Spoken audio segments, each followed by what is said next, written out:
సైద్ధాంతిక విలువలున్న రాజకీయాలు దేశానికి మేలు చేస్తాయి. ఇవాళ ప్రపంచ దేశాల్లో ఒకప్పుడు మన దేశం ప్రపంచానికి విశ్వ గురువు. ఆ తర్వాత బ్రిటిష్ వాడు వచ్చి మనం దోచుకున్నారు. డబ్బు దోచుకోవడం పోవడం కాకుండా కొంతమంది మనసు కూడా దోచుకుపోయారు. వాళ్ళు గొప్పని మనం తక్కువ అనే భావం వచ్చింది. మన చరిత్రలో ఆ విధంగా వాళ్ళు చిత్రీకరించారు. ఇప్పుడు నిదానంగా మనం తిరిగి మనం పుంజుకుంటున్నాం. భారతదేశం 4వ ప్రపంచ దేశాల్లో ఇవాళ భారతదేశం 4వ ఆర్థిక వ్యవస్థగా తయారైంది. ఇలాగే కొనసాగితే అది తప్పనిసరిగా మళ్ళా మొదటి 1-2 స్థానాలకు కూడా చేరుకుంటుందని నమ్మకం నాకుంది. ఈ దేశంలో ఉన్న యువత, ముఖ్యంగా యువతరం అన్ని రంగాల్లో చంద్రబాబు నాయుడు గారు ఐటీ రంగానికి పునాది వేసి ఇప్పుడు మనం ఉన్నంటే ఈ హైటెక్ సిటీ వీటన్నిటిని గురించి ఆ రోజు రూపకల్పన చేసి ఐటీకి ప్రోత్సాహిస్తే ఇవాళ యువతరం ఐటీ రంగంలో ప్రపంచంలో కూడా మేటిగా మన యొక్క తెలుగు ఐటీ రంగం ఏతుందో ఇవాళ ప్రపంచంలో గుర్తింపు తెచ్చుకుంటుంది. శక్తివంతమైన దేశంగా తయారవుతుంది. భారతదేశాన్ని ఎవడిప్పుడు నిర్లక్ష్యం చేసే పరిస్థితి లేదు. ఎందుకు? కారణం మన దేశంలో యువతరం వాళ్ళ యొక్క ప్రవర్తన, వాళ్ళ తెలివితేటలు, వాళ్ళ యొక్క సంస్కారవంతమైన ఆదర్శవంతమైన జీవితం వలన దేశం శక్తివంతంగా తయారవుతుంది. ఈ శక్తిని, ఈ వేగాన్ని ఇలాగే కొనసాగించాల్సిన అవసరం ఉంది. అందుకని యువతరం ఏమవుతున్నారో దేశానికి మనం ఏం చేశామని ప్రతి ఒక్కరూ ఆలోచించాలి. మన కోసం దేశం ఏం చేసిందని కాదు, దేశం కోసం నేను ఏం చేశాను. దేశభక్తి అంటే ఏందని అడిగారు ఒక అబ్బాయి నన్ను. నేను చెప్పా, ఎవరి పని వాళ్ళు చేయడం అనేది దేశభక్తి అని. ఎవరి పని వాళ్ళు చేయడం. దయచేసి అందరు కూడా మనకు వచ్చినట్టు రంగాల్లో మన పనిని మనం చక్కగా చేస్తూ మంచిగా నిర్వర్తిస్తూ మంచి పౌరులుగా నిలబడితే దేశం మరింత శక్తివంతంగా తయారవుతుందని చెప్పిన సందర్భంగా మనం చేస్తూ అందరిలో ఒక జాతీయ భావం, irrespective of caste, creed, sex, religion and region, India is one.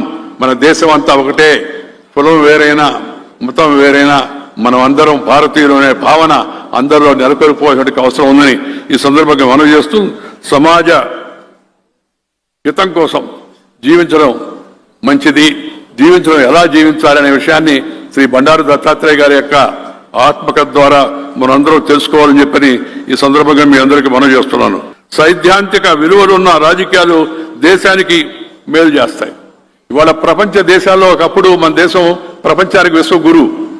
ఆ తర్వాత బ్రిటిష్ వాడు వచ్చి మనం దోచుకున్నారు. డబ్బు దోచుకోవడం పోవడం కాకుండా కొంతమంది మనసు కూడా దోచుకుపోయారు. వాళ్ళు గొప్పని మనం తక్కువ అనే భావం వచ్చింది. మన చరిత్రలో ఆ విధంగా వాళ్ళు చిత్రీకరించారు. ఇప్పుడు నిదానంగా మనం తిరిగి మనం పుంజుకుంటున్నాం. భారతదేశం 4వ ప్రపంచ దేశాల్లో ఇవాళ భారతదేశం 4వ ఆర్థిక వ్యవస్థగా తయారైంది. ఇలాగే కొనసాగితే అది తప్పనిసరిగా మళ్ళా మొదటి 1-2 స్థానాలకు కూడా చేరుకుంటుందని నమ్మకం నాకుంది. ఈ దేశంలో ఉన్న యువత, ముఖ్యంగా యువతరం అన్ని రంగాల్లో చంద్రబాబు నాయుడు గారు ఐటీ రంగానికి పునాది వేసి ఇప్పుడు మనం ఉన్నంటే ఈ హైటెక్ సిటీ వీటన్నిటిని గురించి ఆ రోజు రూపకల్పన చేసి ఐటీకి ప్రోత్సాహిస్తే ఇవాళ యువతరం ఐటీ రంగంలో ప్రపంచంలో కూడా మేటిగా మన యొక్క తెలుగు ఐటీ రంగం ఏతుందో ఇవాళ ప్రపంచంలో గుర్తింపు తెచ్చుకుంటుంది. శక్తివంతమైన దేశంగా తయారవుతుంది. భారతదేశాన్ని ఎవడిప్పుడు నిర్లక్ష్యం చేసే పరిస్థితి లేదు. ఎందుకు? కారణం మన దేశంలో యువతరం వాళ్ళ యొక్క ప్రవర్తన, వాళ్ళ తెలివితేటలు, వాళ్ళ యొక్క సంస్కారవంతమైన ఆదర్శవంతమైన జీవితం వలన దేశం శక్తివంతంగా తయారవుతుంది. ఈ శక్తిని, ఈ వేగాన్ని ఇలాగే కొనసాగించాల్సిన అవసరం ఉంది. అందుకని యువతరం ఏమవుతున్నారో దేశానికి మనం ఏం చేశామని ప్రతి ఒక్కరూ ఆలోచించాలి.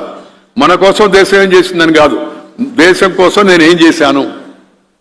దేశభక్తి అంటే ఏందని అడిగారు ఒక అబ్బాయి నన్ను. నేను చెప్పా, ఎవరి పని వాళ్ళు చేయడం అనేది దేశభక్తి అని. ఎవరి పని వాళ్ళు చేయడం.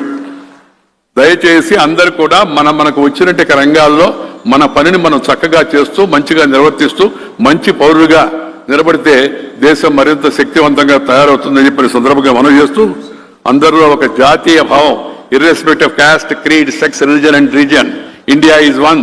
మన దేశం అంతా ఒకటే, కులం వేరైనా మతం వేరైనా మనం అందరం భారతీయులు అనే భావన అందరిలో నెలకొల్పోవాల్సిన అవసరం ఉందని ఈ సందర్భంగా మనం చేస్తూ సమాజ హితం కోసం జీవించడం మంచిది, జీవించడం ఎలా జీవించాలనే విషయాన్ని శ్రీ బండారు దత్తాత్రేయ గారి యొక్క ఆత్మకథ ద్వారా మనందరం తెలుసుకోవాలని చెప్పని ఈ సందర్భంగా మీ అందరికీ మనం చేస్తున్నాను.